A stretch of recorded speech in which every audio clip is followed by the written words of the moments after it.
अगला विधानसभा चुनाव बिहार में है, उसको लेकर अब तैयारी शुरू हो चुकी है। कांग्रेस हो, आरजेडी हो, जेडीयू हो या फिर बीजेपी हो, सब ने अपने अपने तर्कस में तीर भर लिए हैं और पूरा का पूरा चुनावी सेटअप इस बार तैयार हो रहा है। बिहार का चुनाव बड़ा भयानक होगा। क्या बिहार में बीजेपी अपनी सरकार बना पाएगी या बगैर नीतीश कुमार के उसका काम नहीं चलेगा? क्या 20 साल का सूखा तेजस्वी यादव खत्म कर पाएंगे और क्या कांग्रेस और आरजेडी में गठबंधन टूट जाएगा या कांग्रेस अपनी पूरी तैयारी कर रही है?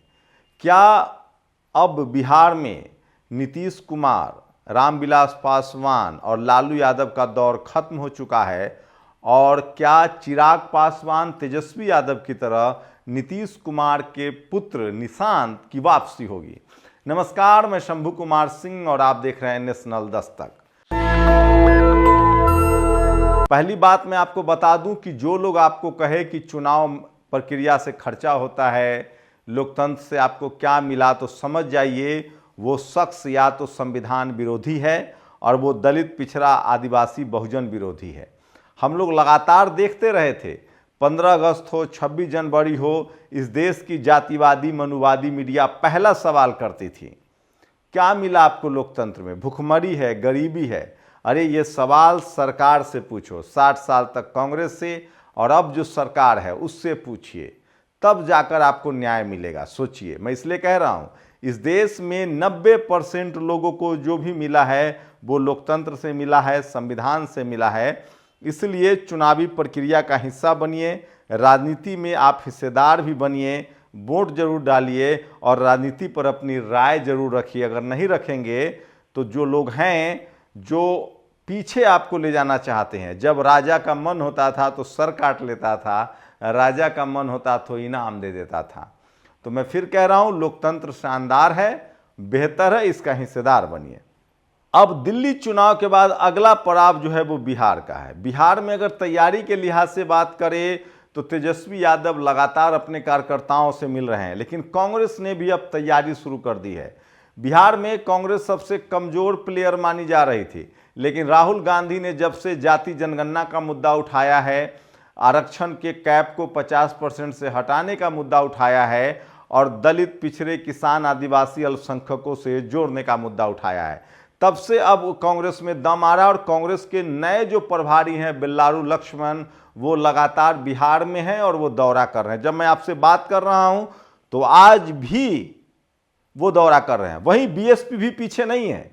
बीएसपी के प्रभारी हैं रामजी गौतम बिहार में, वहां अनिल चौधरी जैसे बड़े नेता हैं, उनके प्रदेश अध्यक्ष भी बहुजन समाज से आते हैं।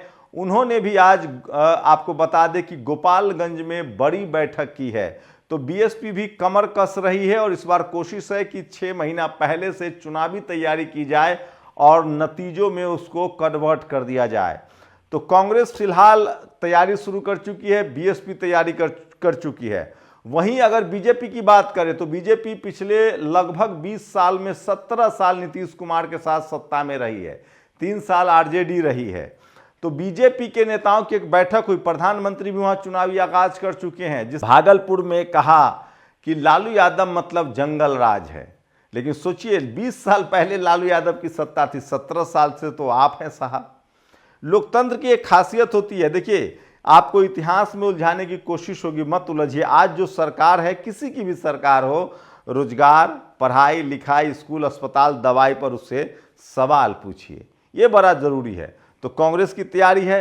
वहीं सम्राट चौधरी ने एक मीटिंग में, पार्टी की इंटरनल मीटिंग में कहा, जो कि वीडियो लीक हो गया है, कि हमें तेजस्वी यादव पर हमला करने से बचना चाहिए। तो क्या आरजेडी इस बार बिहार में लीड लेती हुई दिख रही है?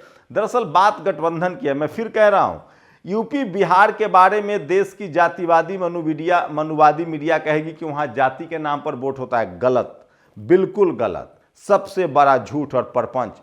बिहार, यूपी वो राज्य है जो सोशल जस्टिस की धरती है, जहां जगदेव बाबू हुए, जहां भारत रत्न जननायक कर्पूरी ठाकुर मुख्यमंत्री रहे।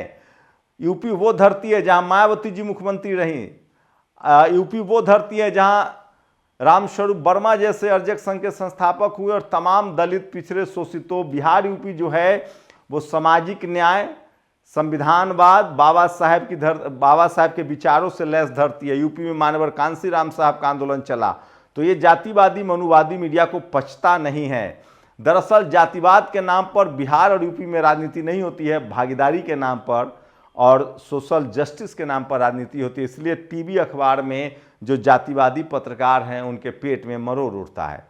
तो मैं फिर कह रहा हूं कि बिहार में आप सोशल जस्टिस के बगैर सरकार नहीं बना सकते। सोचिए, बीजेपी की है, जो बीजेपी छत्तीसगढ़ जीत सकती है, दिल्ली जीत सकती है अकेले, महाराष्ट्र भी जीत सकती है, वहां भी गठबंधन है, लेकिन बिहार यूपी वो धरती है जहां उसे दलित पिछड़े नेताओं को साथ लेना पड़ता है। और मुख्यमंत्री भी यूपी में भले आपने मुख्यमंत्री बना लिया, बिहार में किसी गैर सवर्ण को ही मुख्यमंत्री बनाना पड़ेगा। तो सम्राट चौधरी भी ओबीसी समाज से आते हैं, तो ये बड़ी खबर है जो आपको बता रहा हूं। लेकिन मामला इस बार टफ है। बीजेपी के पास मीडिया है, टीवी अखबार है, केंद्र में सरकार है, कई राज्यों में सरकार है, सबसे ज्यादा इलेक्ट्रल बॉन्ड का पैसा है, संसाधन है। तो लड़ाई तो बहुत तगड़ी होगी। लेकिन सोचिए, नीतीश कुमार 100 सीट जरूर लेंगे। इसका मतलब है कि बीजेपी का जब तक नीतीश कुमार है, बीजेपी का मुख्यमंत्री नहीं होगा। अगर एनडीए गठबंधन जीतता है तो मुख्यमंत्री तो नीतीश कुमार ही होंगे। और मुझे नहीं लगता है कि क्या वो शिंदे बना देंगे। ये एक बात तय है, बीजेपी के साथ जो लोग गए हैं वो नुकसान में रहे हैं। नीतीश कुमार को अभी सिर्फ 42 सीटें हैं। आप देखिए, उड़ीसा में अंदर से बाहर से मदद कर रहे थे, उनकी सत्ता चली गई। नवीन पटनायक, जगन मोहन रेड्डी की सत्ता चली गई। अनुप्रिया पटेल की भी जो सीट है वो कम हुई है बिहार में। निषाद जी की भी ताकत कमजोर हुई है, राजभर की भी ताकत कमजोर हुई है। 6 सीट वाले चिराग पासवान के 5 सीट रह गए हैं। तो उनके गठबंधन के दल, उपेंद्र कुशवाहा खुद चुनाव हार गए थे, आपको पता है। तो उनके गठबंधन के दलों की ताकत घटी तो है, ये बात तो साफ है। लेकिन मैं फिर कह रहा हूं कि जिस तरह से बीजेपी के साथ जाने पर उनके विपक्ष के नेता, उनके सत्ताधारी गठबंधन के नेताओं कमजोर होते हैं।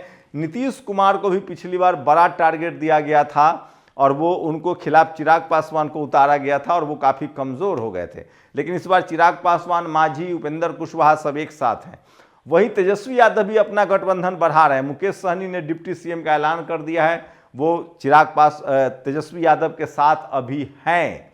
तो तेजस्वी यादव की भी कोशिश है कि अपने पार्टनर्स की संख्या बढ़ाई जाए। कांग्रेस के साथ वो गठबंधन में जरूर रहेंगे और साथ ही उनके साथ मुकेश सहनी हैं, सीपीआईएम में लेफ्ट वाली दल भी हैं। तो आरजेडी गठबंधन भी मजबूत है। लेकिन एक बात तो है कि अब पुत्रों का समय भी आ रहा है। रामविलास जी की जिम्मेदारी अब चिराग पासवान उठा रहे हैं, वहीं लालू यादव की जिम्मेदारी तेजस्वी यादव आगे बढ़ा रहे हैं। तो क्या नीतीश कुमार के बेटे निशांत कुमार की भी सत्ता में वापसी होगी? फिलहाल अभी बिहार में एससी एसटी ओबीसी की राजनीति चलेगी। भले रामविलास पासवान नहीं रहे, नीतीश कुमार उम्रदराज हो गए हैं, लालू यादव अब सक्रिय राजनीति में नहीं है, लेकिन उनके पुत्र आगे आ रहे हैं। लेकिन एक बात तो है कि सोशल जस्टिस की धरती है और सीधे सीधे आप अंदाजा नहीं लगा सकते हैं। प्रशांत किशोर को बड़े तैयारी से प्रोजेक्ट किया जा रहा है, लेकिन जानकार बताते हैं कि इस बार प्रशांत किशोर बीजेपी को से ज़्यादा नीतीश कुमार को डेंट पहुंचाने की तैयारी करें। तो क्या बीजेपी की कोशिश होगी कि नीतीश कुमार कम पर सिमट जाएं और वो अपना मुख्यमंत्री बना ले? ये भी राजनीति में कुछ भी हो सकता है, जैसे महाराष्ट्र में शिंदे के साथ हुआ।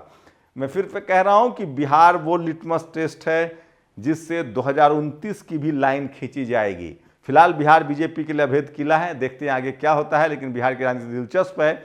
कांग्रेस के पास प्लस पॉइंट ये है कि वो कांग्रेस दिल्ली में जब से उसने आम आदमी पार्टी को हरवाया है तब से उसके लेकर बिहार में लोगों में रुझान बढ़ा है और अब आरजेडी उसके साथ अच्छा व्यवहार जरूर करती हुई दिखेगी। बीएसपी की तैयारी है कि पूरे राज्य में अकेले अपने दम पर सभी चुनाव सीटों पर लड़ा जाए। चंद्रशेखर आजाद भी अपने पत्ते खोलेंगे, वो भी तैयार आएंगे। क्या लगता है, अगर चंद्रशेखर आजाद या मायावती जी की पार्टी आरजेडी के साथ आ जाए, बीजेपी के साथ दोनों जाएंगे नहीं, आरजेडी के साथ आ जाए, तो क्या आरजेडी की ताकत बढ़ेगी? आपकी राय बहुत जरूरी है। शुक्रिया। नेशनल दस्तक की आपसे गुजारिश है कि अगर इसको बचाना चाहते हैं तो नेशनल दस्तक को सब्सक्राइब करने के लिए रेड कलर के सब्सक्राइब बटन को दबाएं, फिर बेल आइकन की घंटी दबाएं। नेशनल दस्तक को बचाने के लिए बहुत जरूरी है कि हर खबर को शेयर करें, लाइक करें, कमेंट जरूर करें।